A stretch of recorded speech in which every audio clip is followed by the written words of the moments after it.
Deadly dog attack, pit bull and Shiba Inu die after vicious encounter in Taiwan.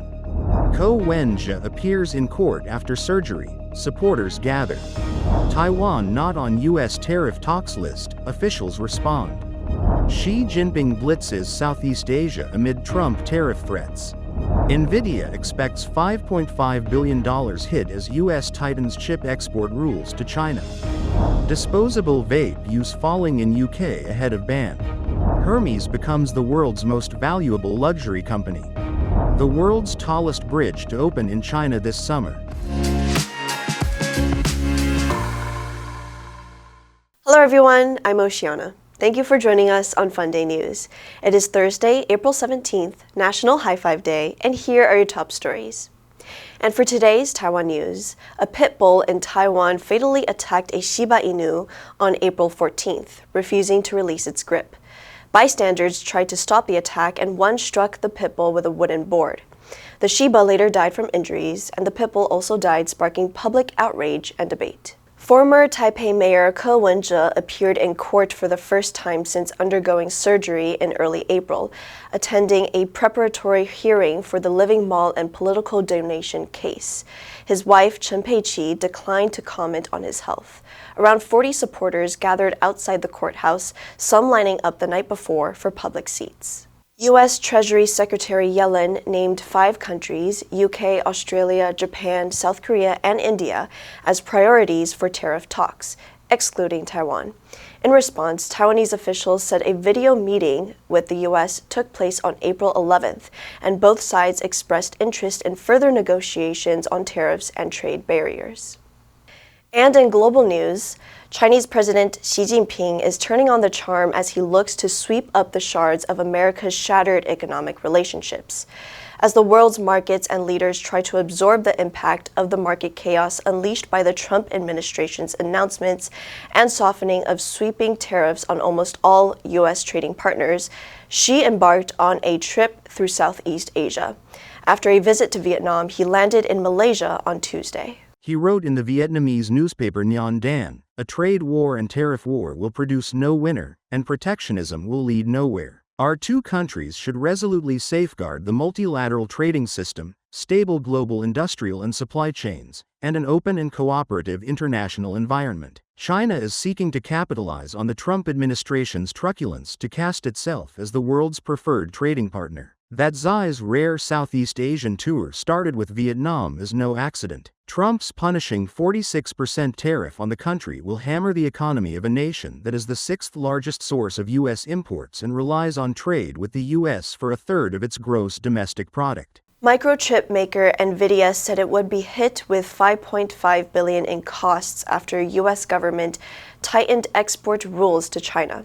The chip manufacturing giant, which has been at the heart of the artificial intelligence boom, will now require licenses to export its H20 AI chip to China, one of its most popular products. The rules come amid an escalating trade war between the U.S. and China, with both countries imposing steep tariffs on various goods. Nvidia shares plunged nearly 6% in after-hours trading. Nvidia announced on Tuesday that the U.S. government had informed it last week that the H20 chip requires a permit to be sold to China, including Hong Kong. The tech giant said federal officials advised that the license requirement will be in effect for the indefinite future. Nvidia stated, "The government indicated that the license requirement addresses the risk that the covered products may be used in, or diverted to, a supercomputer in China." Chips remain a battleground in the U.S.-China race for tech supremacy, and U.S. President Donald Trump now wants to turbocharge a highly complex and delicate manufacturing process that has taken other regions decades to perfect. Nvidia's AI chips have been a key focus of U.S. export controls.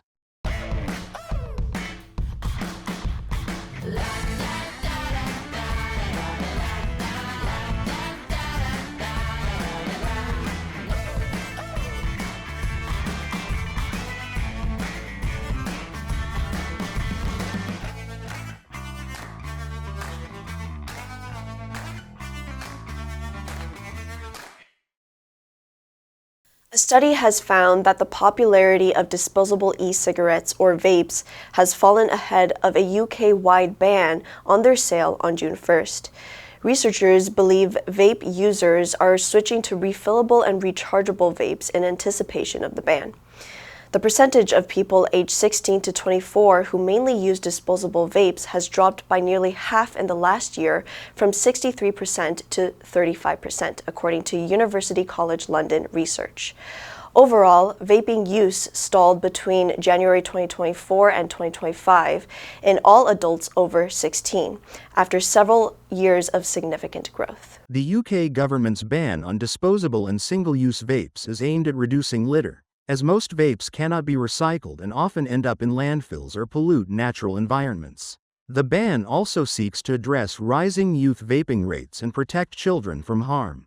A UCL study examined survey data on vaping habits in England, Wales, and Scotland both before and after the ban was announced. The study used data from the Smoking Toolkit study, which included 88,611 people aged 16 and over. After the announcement, researchers found a decline in the number of vapers mainly using disposable e-cigarettes, across all age groups, particularly among 16 to 24-year-olds. LVMH lost its position on Tuesday as Europe's largest luxury company by market capitalization after being overtaken by rival Hermès due to investor pessimism following disappointing first-quarter revenue from the sector bellwether.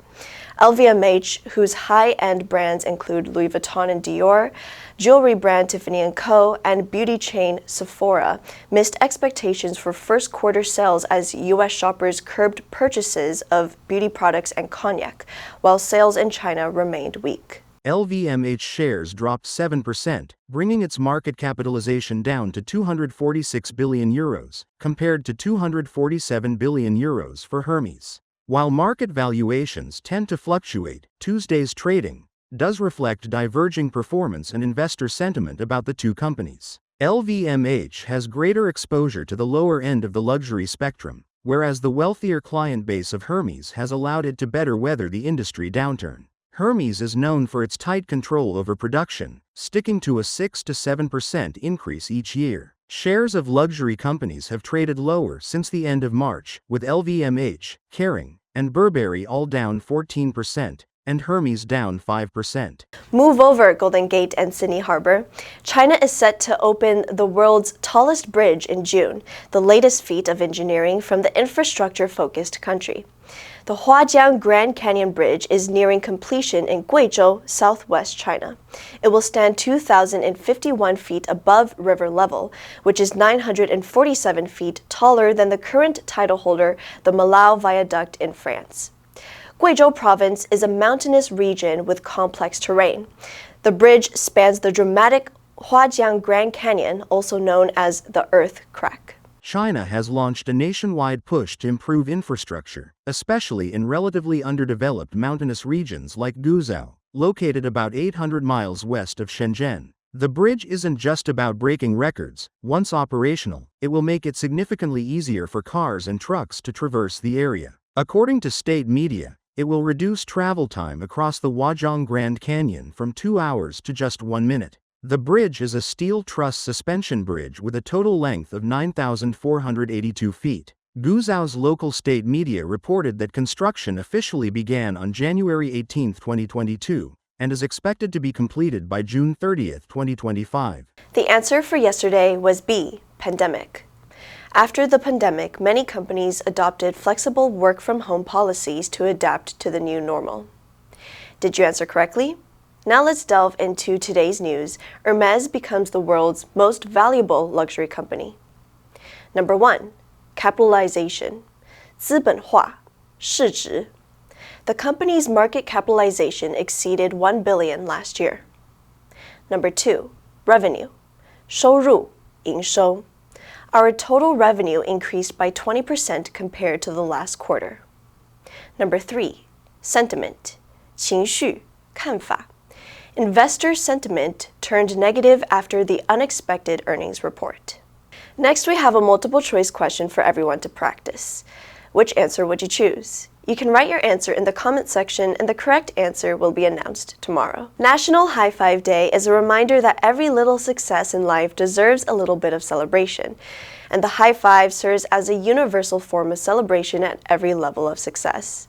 The high five is when two people slap hands together, palms facing each other over their heads. The day was set to be the third Thursday in April. And that's all for today's Funday News. Be sure to tune into Funday News from Monday to Friday and click the link below to join Funday for free.